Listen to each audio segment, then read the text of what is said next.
Bienvenue dans le Caribbean Dreams Podcast, le podcast qui parle de la Caraïbe pour mettre en lumière et en valeur nos cultures avec un regard porté sur notre avenir et nos rêves. Le rêve de construire une Caraïbe unie, prospère et indivisible. Flash info. Donald Trump est élu 47e président des États-Unis. Le candidat républicain succède donc au président démocrate Joe Biden après une rude campagne électorale qui l'opposait à la candidate Kamala Harris. C'est une victoire écrasante pour Donald Trump, une revanche contre le camp démocrate, car il remporte non seulement le vote des grands électeurs, mais aussi le vote populaire. Comme le veulent les normes coutumières internationales, les dirigeants internationaux, notamment Emmanuel Macron, le président français, s'empressent de féliciter Donald Trump pour sa victoire afin de maintenir de bonnes relations diplomatiques et anticiper de futures collaborations. Alors où je fais ce podcast, je n'ai pas encore vu les réactions des dirigeants caribéens comme celle de Luis Abinader pour la République dominicaine, de Miguel Díaz-Canel pour Cuba, du conseil présidentiel à 9 têtes en ce qui concerne Haïti, de Nicolas Maduro pour le Venezuela ou encore Andrew Holmes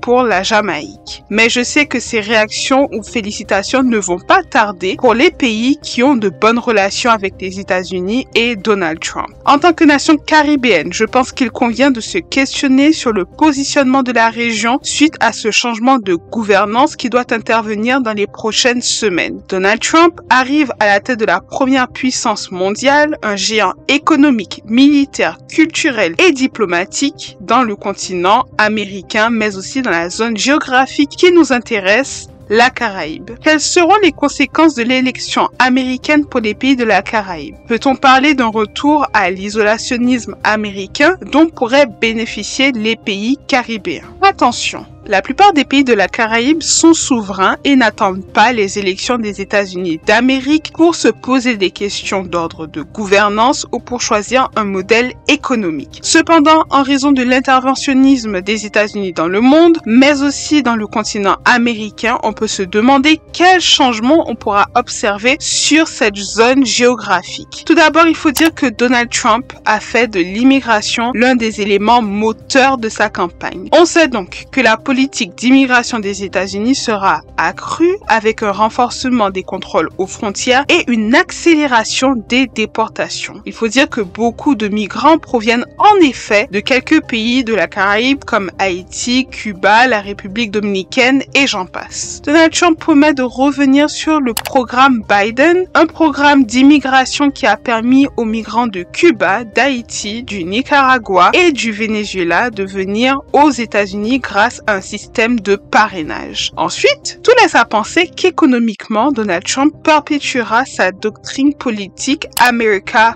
First, une politique protectionniste crainte par le gouvernement français et la vente de son vin français, mais aussi cette politique protectionniste pourrait s'appliquer aux pays de la Caraïbe où des contrats de taxes douanières pourront être renégociés en faveur des États-Unis. Aussi, ce désintérêt pourrait concerner l'aide au développement distribuée par les États-Unis, une aide qui sera revue à la baisse. Rappelons que les républicains ont gagné la majorité du Congrès, l'institution chargée de voter le budget. Cela donnera plus de flexibilité à Donald Trump dans l'application de sa politique. Néanmoins, il est fort à penser que le Congrès, à majorité républicaine, votera à la baisse le budget consacré à l'aide au développement. Une aide de développement dont bénéficient beaucoup de pays caribéens. D'ailleurs, le Congrès américain, à majorité républicaine, ça on l'a dit, n'est pas nécessairement favorable à l'interventionnisme américain dans le monde qui représente un budget militaire conséquent. C'est pourquoi récemment, le Congrès a refusé de voter le budget proposé par le président Joe Biden pour financer l'intervention militaire onusienne en Haïti. Est-ce qu'on peut espérer une amélioration des relations plus que difficiles entre le Venezuela et les États-Unis qui ont établi un certain nombre de sanctions contre le Venezuela? Est-ce que les sanctions renforcées récemment contre Cuba risquent-elles d'être assoupli, permettant à Cuba d'avoir une chance de se développer. C'est jusque-là que va l'interventionnisme américain. Est-ce qu'un repli américain sur eux-mêmes permettra à de nombreux pays de la Caraïbe d'être réellement souverains en nommant eux-mêmes leur président? Par exemple, en Haïti, je vous expliquais dans une précédente vidéo que c'était le core group, c'est-à-dire les ambassadeurs des États-Unis, de la France et du Canada, qui nomment les présidents et qui sont à l'origine de la création de ce conseil présidentiel à 9 têtes. L'insécurité provoquée par les agences de déstabilisation américaines, notamment en Haïti, je pense qu'il est important de le mentionner et de repenser nos rapports avec les États-Unis. Pour beaucoup d'observateurs, la diminution du budget états-unien à l'attention de certains pays de la Caraïbe est une grâce, car il nous force à emprunter le chemin de l'indépendance financière. Le repli sur soi américain est la chance pour nos peuples d'embrasser l'autodétermination. Le possible isolationnisme de ceux qu'on appelle les gendarmes du monde nous donne 4 ans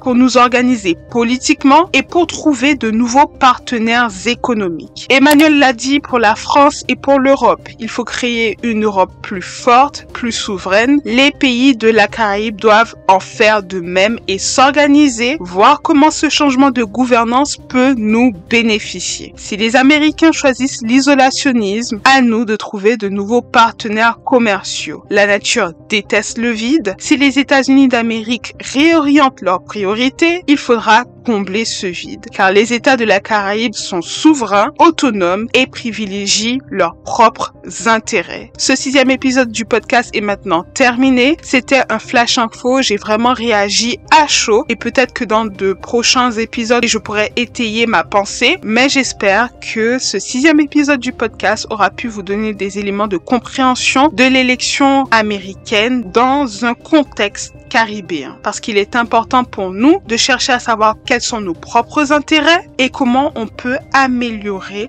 l'autonomie, la souveraineté de nos pays caribéens. Voilà, j'espère que vous êtes abonnés. N'hésitez pas à vous abonner et activer la petite cloche de notification pour être informé à chaque fois que je poste une nouvelle vidéo. N'hésitez pas aussi à me rejoindre sur les réseaux. Je m'appelle Sephora Dreams un peu partout, que ce soit sur Facebook, Instagram, TikTok. Donc n'hésitez pas à me suivre là-bas. Et puis en attendant, croyez en vos rêves, aimez-vous. Moi, je vous aime et je vous retrouve dans un prochain épisode du podcast. Ciao!